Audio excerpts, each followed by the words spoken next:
Hello and welcome to खुद की पाठशाला। आप सभी का स्वागत है हमारे यूट्यूब चैनल खुद की पाठशाला पर। आज के सेशन में हम लोग देखेंगे Bihar board class 10th chapter number 2 polynomial अर्थात बहुपद। बहुपद से रिलेटेड हम लोग मोस्ट इंपोर्टेंट ऑब्जेक्टिव क्वेश्चन देखेंगे जो कि बिहार बोर्ड 2024 एग्जाम के लिए बहुत ही महत्वपूर्ण होंगे। तो जो भी विद्यार्थी बिहार बोर्ड 2024 के एग्जाम की तैयारी कर रहे हैं वह हमारे सीरीज के संग लगातार जुड़े रहें। उन्हें बिहार बोर्ड से जुड़े सारे अपडेट यहाँ मिलता रहेगा। ठीक है, तो चलिए शुरू करते हैं आज की सेशन की। आज यह हमारा दूसरा सेशन है। क्वेश्चन नंबर फर्स्ट कह रहा है यदि बहुपद x² 3x + 5 के शून्यक अल्फा बीटा हो तब 1/α + 1/बीटा बराबर है। अर्थात यहाँ कह रहा है कि 1/α और 1/बीटा का वैल्यू क्या होगा, हमें ये चीज बताना है। तो सबसे पहले तो हम इसका सोल्यूशन थोड़ा आगे कर लेते हैं ताकि ये स्पष्ट हो जाए क्या चीज बताना है हमें। देखिए, जब हम लघुत्तम लेंगे तो हमारा लघुत्तम क्या आएगा, अल्फा इंटू बीटा हो जाएगा। अल्फा इंटू बीटा, अल्फा से अगर भाग देंगे अल्फा बीटा में तो अल्फा कट जाएगा, बचेगा क्या, बीटा। तो हमारा क्या हो जाएगा 1 इंटू बीटा यानी बीटा, प्लस बीटा से बीटा कट जाएगा, बचेगा क्या, अल्फा, और 1 इंटू अल्फा यानी अल्फा। यानी हमारा यहाँ देख रहे हैं कि आ गया बीटा प्लस अल्फा। अगर मैं इसे सीधा पढ़ूं तो alpha plus beta upon alpha into beta. इसे हम क्या कहते हैं, इससे हम कहते हैं मूलों का योग। अल्फा प्लस बीटा को कहते हैं मूलों का योग। और किसी भी द्विघात समीकरण में मूलों का योग हमारा होता है -b/a, -b/a। ठीक है, और मूलों का गुणनफल क्या होता है, मूलों का गुणनफल होता है c/a। अब यहाँ हम स्पष्ट कर लेंगे a किसे कहेंगे, b किसे कहेंगे, c किसे कहेंगे। ठीक है, x² का जो गुणांक में होता है, x² का जो गुणांक में होता है उसे a कहते हैं। अभी x² के गुणांक में कोई संख्या नहीं दिया है तो हम यहाँ 1 मान सकते हैं। ठीक है, वहीं देखिए x के गुणांक में जो होता है उसे b कहते हैं, x के गुणांक में जो होता है उसे b कहते हैं। ठीक है, और वहीं हमारा c क्या होता है, जो अचर संख्या होती है उसे c कहते हैं। ये नियम सिर्फ हमारे द्विघात बहुपद के लिए फॉलो होते हैं। ठीक है, आगे आपको त्रिघात बहुपद और रैखिक बहुपद मिलेंगे, उनमें आपको अलग चीजें बताई जाएंगी। ठीक है, ध्यान रखिएगा।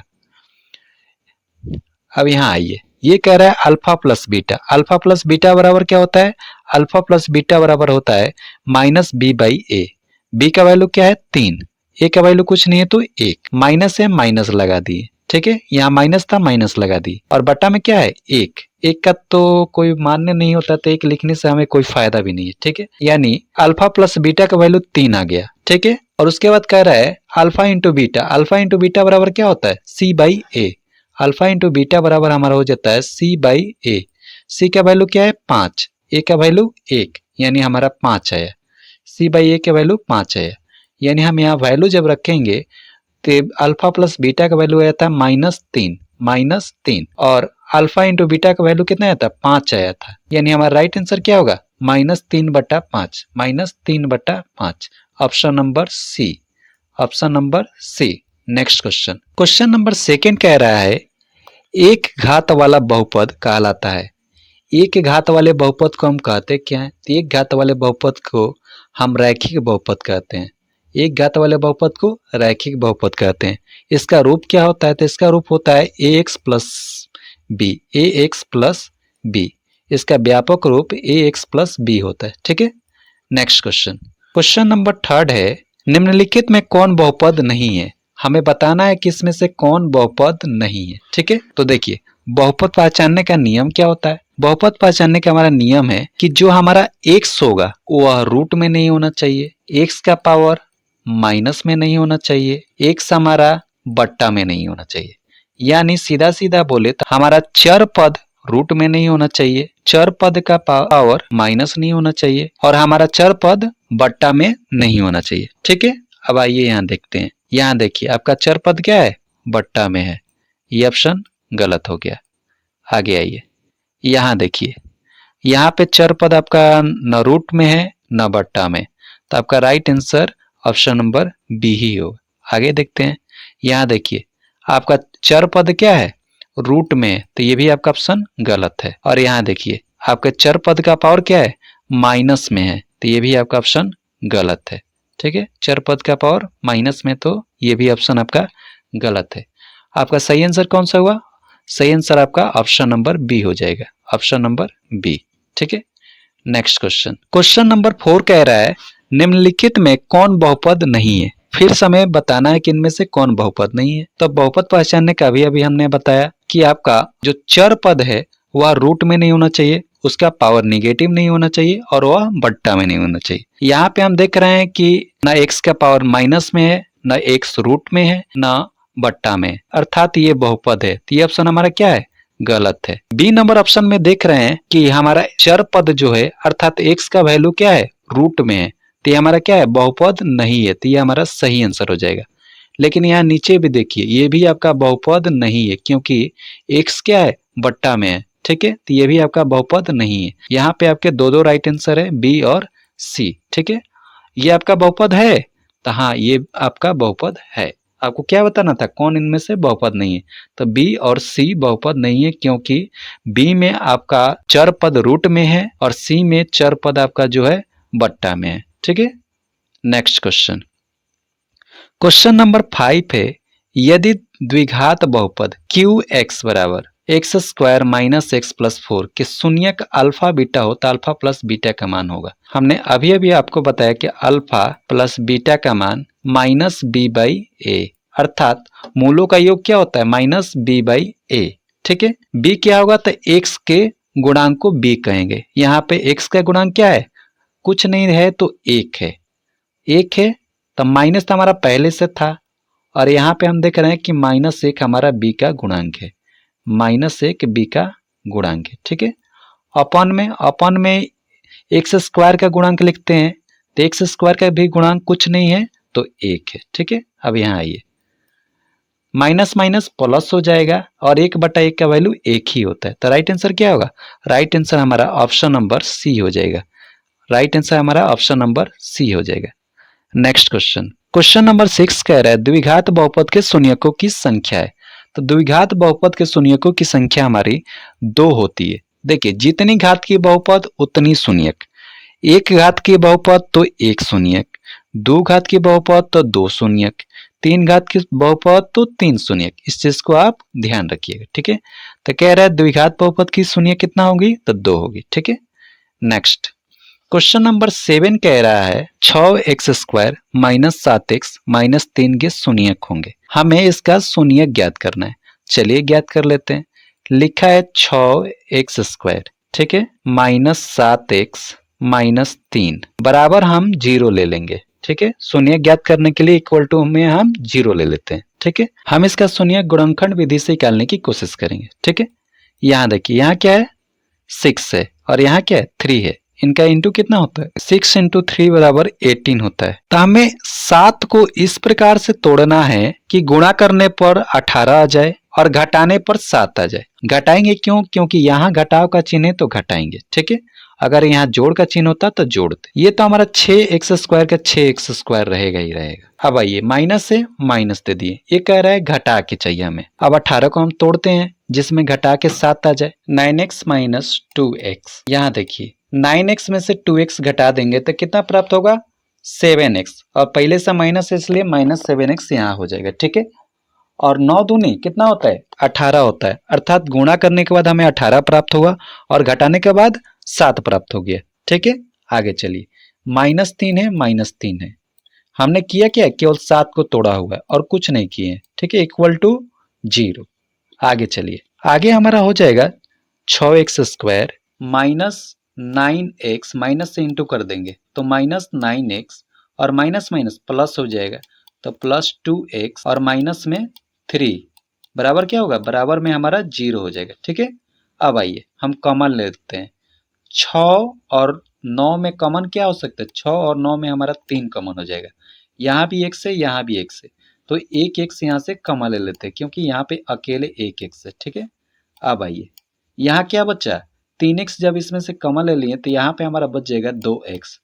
ठीक है, क्योंकि 3 दूनी 6 और x x स्क्वायर, यहाँ पे हमारा क्या बच जाएगा, 3 बच जाएगा, -3।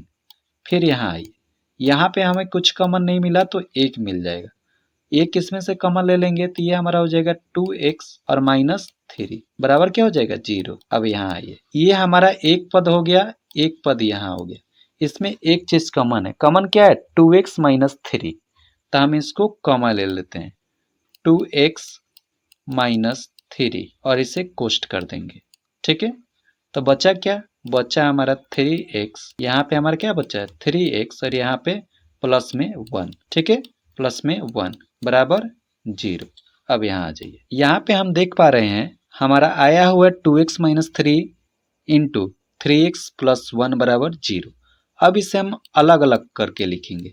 एक बार लिखेंगे 2x माइनस 3 बराबर 0, तो x बराबर हमारा क्या हो जाएगा, x बराबर हमारा हो जाएगा 3, जब बराबर के इस साइड आएगा तो माइनस हट जाएगा और यहाँ प्लस हो जाएगा। ठीक है, और 2 जो है x के साथ गुणा में है तो यहाँ आकर ये भाग में आ जाएगा। ठीक है, अब यहाँ आ जाइए, एक पार्ट तो हमारा ये हो गया, एक पार्ट था 3x प्लस 1, 3x प्लस 1 बराबर भी हम 0 लेंगे, 3x प्लस 1 बराबर 0, तो हमारा x बराबर प्राप्त हो जाएगा, इधर प्लस में है 1, उधर जाएगा तो माइनस में 1 हो जाएगा, x के इंटू में 3 है तो यहाँ आपका बट्टा में आ जाएगा। ठीक है, आपको सुनिए क्या प्राप्त होंगे 3/2 और माइनस 1/3। अब देखिए किस में है, तो हम देख रहे हैं कि ऑप्शन नंबर ए में ही है 3/2 कॉमा माइनस 1/3, तो राइट आंसर क्या होगा, राइट आंसर हमारा ऑप्शन नंबर ए हो जाएगा। नेक्स्ट क्वेश्चन, क्वेश्चन नंबर 8 है एक्स स्क्वायर माइनस 3 के शून्यक होंगे। एक्स स्क्वायर माइनस 3 के हमें शून्यक ज्ञात करना है, तो इसके इक्वल टू में हम 0 मान लेते हैं, तो हम मान लेंगे एक्स स्क्वायर माइनस 3 बराबर 0। हम 3 को बराबर के उस साइड ले जाते हैं, तो यह हमारा हो जाएगा एक्स स्क्वायर बराबर प्लस में 3, माइनस उधर जाएगा तो प्लस में, अब स्क्वायर है तो उधर रूट चढ़ेगा, तो जब भी स्क्वायर होने पर रूट हम चढ़ाते हैं तो हमारा आंसर क्या होता है, प्लस और माइनस दोनों में हो जाता है, प्लस माइनस रूट अंडर 3, अर्थात हमारा x बराबर प्राप्त होगा एक बार रूट अंडर 3 और एक बार हमें प्राप्त होगा माइनस रूट अंडर 3, क्योंकि किसी भी संख्या के पहले अगर प्लस हो तो हम प्लस को नहीं लिखते हैं। ठीक है, तो ये देखते हैं ऑप्शन किस में है, ऑप्शन नंबर बी में हम देख पा रहे हैं कि minus root 3 comma plus root 3 दिया हुआ है, तो राइट आंसर क्या होगा, राइट आंसर हमारा ऑप्शन नंबर बी सही हो जाएगा। यहाँ प्लस लिखिए या ना लिखिए इससे कोई मतलब नहीं है, ऑप्शन में लिखा है इसलिए लिख दिए। ठीक है, क्वेश्चन नंबर 9, क्वेश्चन नंबर 9 कह रहा है कौन रैखिक बहुपद व्यंजक है, अर्थात हमें पहचानना कि इनमें से कौन रैखिक बहुपद है। तो देखिए रैखिक बहुपद का पहचान क्या है, तो रैखिक बहुपद का व्यापक रूप होता है ax प्लस में b। ठीक है, अब हमें देखना है कि किसमें केवल x है, हम देख रहे हैं कि फर्स्ट वाला ही इस रूप का है, x केवल हमें ध्यान देना है, x पे केवल ध्यान देना है, x का घात 1 होना चाहिए। ठीक है, यहाँ हमारा क्या है x का घात 1 है, कुछ नहीं है तो 1 है। ठीक है, यहाँ देखिए x का घात 2 है तो ये द्विघात बहुपद हो जाएगा, x का घात 2 तो द्विघात बहुपद, x घात 3 तो ये त्रिघात बहुपद हो जाएगा। ये क्या है, एक घातीय बहुपद है और एक घातीय बहुपद को ही रैखिक बहुपद कहते हैं, तो राइट आंसर क्या है, option number A. Next question, question number 10 है बहुपद px का एक गुणनखंड x प्लस 2 हो तो बहुपद px का एक शून्यक होगा।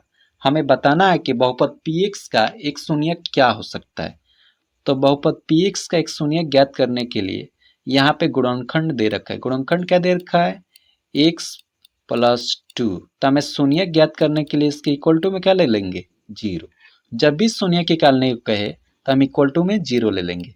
अब x बराबर हमें क्या प्राप्त होगा, x बराबर -2 प्राप्त होगा, यानी option number A, right answer क्या है, ऑप्शन नंबर ए। ठीक है, नेक्स्ट क्वेश्चन, क्वेश्चन नंबर 11 है यदि बहुपद x square minus 9x plus a में a का मान 8 है, यानी यहाँ पे मान क्या हो गया 8 हो गया, a का मान 8 है, तब इसके शून्यक हैं। हमें बताना है कि अब इसके शून्यक क्या होंगे। ठीक है, तो चलिए ज्ञात कर लेते हैं, फिर से हम सेम विधि अपनाएंगे, x square minus 9x plus में 8, ए की जगह क्या हो जाएगा 8 इक्वल टू क्या मानेंगे 0। अब यहाँ देखिए हम यहाँ से थोड़ा आप शॉर्टकट करेंगे क्योंकि पीछे आपको बता दिया था, अगर हर बार लंबा प्रोसेस करेंगे तो बहुत लेंथी हो जाएगा। ठीक है, अब देखिए 8 इंटू यहाँ कुछ नहीं है तो 1, 8 इंटू 1 बराबर 8 ही होता है। हमें 9 को ऐसे तोड़ना है कि जोड़ने के बाद 9 प्राप्त हो और गुणा करने के बाद 8 प्राप्त हो, तो चलिए तोड़ते हैं। एक्स स्क्वायर माइनस हम कॉमन ले लेंगे, ठीक है, इसको तोड़ेंगे 8x प्लस में x, 8x प्लस x कितना हो जाएगा 9x, ठीक है, और प्लस में 8 का 8 रहेगा इक्वल टू 0। आगे चलिए, आगे ये हमारा हो जाएगा एक्स स्क्वायर माइनस से आप गुणा कर देंगे तो माइनस 8x हो जाएगा और माइनस x प्लस में 8 बराबर 0।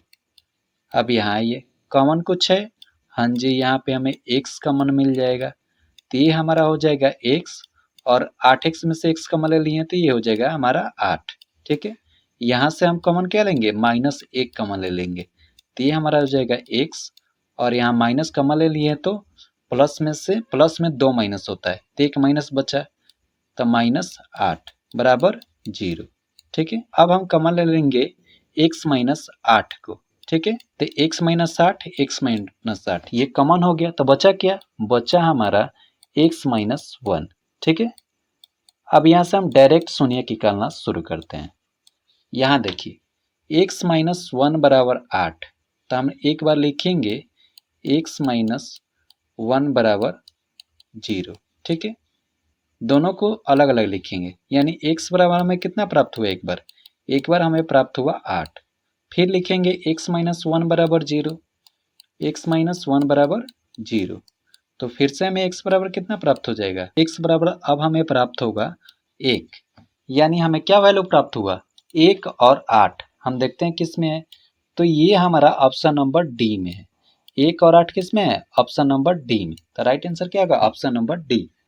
नेक्स्ट क्वेश्चन नंबर 12 है, अगर px बराबर 4x³ minus 5x square plus 3x plus 7 के शून्यक अल्फा बीटा और गामा है, alpha into beta into gamma का मान बताना है। सबसे पहले यहाँ ध्यान दीजिए, ये त्रिघात बहुपद है, त्रिघात बहुपद का 3 शून्यक होते हैं, तीनों शून्यकों का कुछ संबंध होता है। पहला हम जान लेते हैं इनके शून्यकों का संबंध क्या होता है। तो देखिए alpha plus beta plus gamma, alpha plus beta plus gamma, अर्थात शून्यकों का योग जो होता है माइनस बी बाई ए होता है। शून्यकों का योग क्या होता है, माइनस बी बाई ए। शून्यकों के गुणनफल का योग alpha into beta plus beta into gamma plus alpha into gamma बराबर हमारा हो जाता है सी बाई ए। इसे क्या कहते हैं, शून्यकों के गुणनफल का योग। एक हमारा हो जाता है alpha into beta into gamma, alpha into beta into gamma, ठीक है, ये हमारा हो जाता है minus d by a, minus d by a. हमसे पूछा क्या है, शून्यकों का गुणनफल पूछ रखा है, alpha into beta into gamma, इसका वैल्यू पूछ रखा है। चलिए अब देख लेते हैं इसमें ए बी सी किसे कहेंगे, तो एक्स क्यू का जो गुणनखंड होगा उसे ए कहेंगे, एक्स स्क्वायर के गुणनफल को बी कहेंगे, एक्स के गुणनफल को इसमें सी कहेंगे, अक्षर पद होगा उसे डी कहेंगे, ठीक है।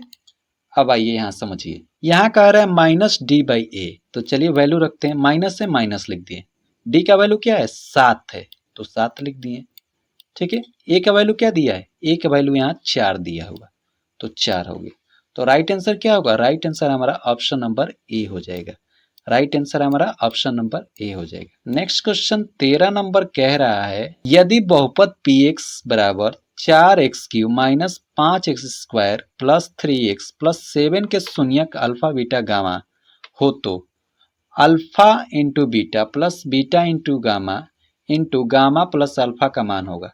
अर्थात अभी अभी मैंने बताया कि alpha into beta, beta into gamma, और अल्फा इंटू गामा का वैल्यू क्या है, सी बाई ए है, तो सी बाई ए का हमें वैल्यू पूछ रहे हैं, तो डायरेक्ट हम सी बाई ए का वैल्यू ज्ञात कर लेते हैं, सी बाई ए, ठीक है। सी का वैल्यू क्या है, एक्स के गुणांक को हम सी कहते हैं, तो सी का वैल्यू हमारा 3 प्राप्त हुआ, और ए का वैल्यू क्या है 4 है, ए का वैल्यू 4, तो राइट आंसर क्या होगा, राइट आंसर हमारा ऑप्शन नंबर डी हो जाएगा, राइट आंसर हमारा ऑप्शन नंबर डी हो जाएगा। क्वेश्चन नंबर 14 कह रहा है, बहुपद px का एक शून्यक 4 हो तो px निम्नलिखित में से किससे अवश्य विभाजित होगा। हमें बताना है किसी बहुपद का एक शून्यक 4 है तो बहुपद किस विभाज्य होगा। तो देखिए हम लिखेंगे x बराबर 4, px का एक शून्यक 4 है तो x बराबर 4। अब ये किससे विभाज्य होगा, तो हम 4 को इक्वल टू के इधर ला लेते हैं, x माइनस 4 बराबर 0, यानी आपका जो px बहुपद होगा x माइनस 4 से विभाज्य होगा। ठीक है, ये ऑप्शन किस में है? ये ऑप्शन आपका ऑप्शन नंबर डी में है, ऑप्शन नंबर डी में। तो राइट आंसर क्या होगा? Option number D. ठीक है, यदि आपका शून्य के 6 दिया होता तो आपका वो पद x माइनस 6 से विभाज्य होता। ठीक है, इस चीज को ध्यान रखिएगा। नेक्स्ट क्वेश्चन, क्वेश्चन नंबर 15 है, बहुपद एक्स स्क्वायर प्लस ए एक्स माइनस बी के शून्यक एक दूसरे के व्युत्क्रम हो तो तब b बराबर होगा। ये कह रहा है कि आपका शून्यक क्या है? एक दूसरे के व्युत्क्रम है। व्युत्क्रम का मतलब होता है जैसे 5 का व्युत्क्रम आपको कहें, तब 5 का व्युत्क्रम क्या होगा? -5 होगा। उसी तरह 2 का व्युत्क्रम क्या होगा? -2 होगा। तो ये कह रहा है बहुपद एक्स स्क्वायर प्लस ए एक्स माइनस बी के शून्यक एक दूसरे के व्युत्क्रम है। तो ये पूछ रहा है तो b बराबर क्या होगा, अर्थात हमें b बराबर बताना है। तो b बराबर हमारा क्या हो जाएगा? b बराबर हो जाएगा माइनस में a, व्युत्क्रम का मतलब माइनस लगा देना, तो b बराबर -a, यानी राइट आंसर हमारा ऑप्शन नंबर बी सही होगा। राइट आंसर हमारा ऑप्शन नंबर बी होगा। नेक्स्ट क्वेश्चन, क्वेश्चन नंबर 15 कह रहा है एक द्विघाती बहुपद के शून्यकों का योग तथा गुणनफल क्रमशः 2 तथा -15 है तो बहुपद है। देखिए, ये कह रहा है किसी द्विघातीय बहुपद के शून्यकों का योग दिया है और गुणनफल दिया है, यानी -b/a का मान दिया है। कितना दिया है? -b/a का मान दिया है 2/1 कह सकते हैं। ठीक है, फिर कह रखा है कि c/a का मान क्या दे रखा है? c/a का मान दे रखा है -15, बटा में कुछ नहीं तो 1। अब आइए हम बहुपद देखते हैं कौन सा होगा। तो ये कौन सा बहुपद है? कह रहा है द्विघातीय बहुपद। द्विघातीय बहुपद का व्यापक रूप होता क्या है? द्विघातीय बहुपद का व्यापक रूप होता है a x square plus b x plus में सी, बी एक्स प्लस में सी। अब वैल्यू रखते हैं। ठीक है, ए का वैल्यू क्या है? 1 है, तो 1 को हम गुणा में लिखे या न लिखे कोई फर्क नहीं पड़ता है, तो हम 1 को छोड़ दे रहे हैं। ठीक है, तो ये हमारा क्या हो गया? एक्स स्क्वायर हो गया, और 1 का वैल्यू 1 था इसलिए छोड़ दी, प्लस प्लस का चिन्ह है प्लस। ठीक है, आगे चलिए। आगे कह रहा है माइनस बी का वैल्यू इसने 2 दे रखा है, यानी बी का वैल्यू तब कितना हो जाएगा? बी का वैल्यू हमारा -2 हो जाएगा, अर्थात यहाँ बी का वैल्यू क्या दे रखा है? -2 दे रखा है, और x का x हो जाएगा। ठीक है, आगे चलिए। b का वैल्यू दे रखा है -15। अब चलिए कोष्ठ हटाते हैं, तो ये हमारा तो एक्स स्क्वायर का एक्स स्क्वायर हो जाएगा, और माइनस प्लस क्या होता है? माइनस होता है, और 2x। ठीक है, फिर यहाँ माइनस प्लस माइनस हो जाएगा, तो ये हमारा 15 हो गया। ये हमारा बहुपद हुआ। देखते हैं किस में है, तो यहाँ पे हम देख पा रहे हैं ऑप्शन नंबर बी, यानी राइट आंसर क्या होगा? Option number B. Next question, question number 18 कह रहा है यदि f(x) बराबर 2x square plus 6x minus 6 का शून्यांक अल्फा बीटा है तो कुछ नीचे संबंध दिया हुआ है, हमें इसमें बताना है कौन सा संबंध सही है। तो देखिए, संबंध सही है इसको चेक करने के लिए हमें ऑप्शन से ही काम करना पड़ेगा। चलिए ऑप्शन से चलते हैं। पहला कह रहा है अल्फा प्लस बीटा बराबर अल्फा इंटू बीटा। आइए देखते हैं अल्फा प्लस बीटा का मान क्या होता है? अल्फा प्लस बीटा का मान हो जाता है -b/a, -b/a। b का वैल्यू 6, a का वैल्यू 2, तो ये क्या हो जाएगा? -6/2, -6/2। ठीक है, आगे चलते हैं। अल्फा इंटू बीटा बराबर होता है c/a, c/a। c का वैल्यू क्या दिया है? c का वैल्यू दिया है -6, a का वैल्यू 2, यानी ये दोनों आपस में बराबर है। तो हाँ जी, ये दोनों आपस में बराबर है, तो राइट आंसर क्या होगा? राइट आंसर हमारा ऑप्शन नंबर ए ही हो गया, बाकी सारा आपका ऑप्शन गलत है। यदि यह सीरीज आपको पसंद आए तो आगे भी हमारे सीरीज के साथ जुड़े रहे और हमारे चैनल को सब्सक्राइब करें, अपने दोस्तों के साथ शेयर करें। जय हिंद।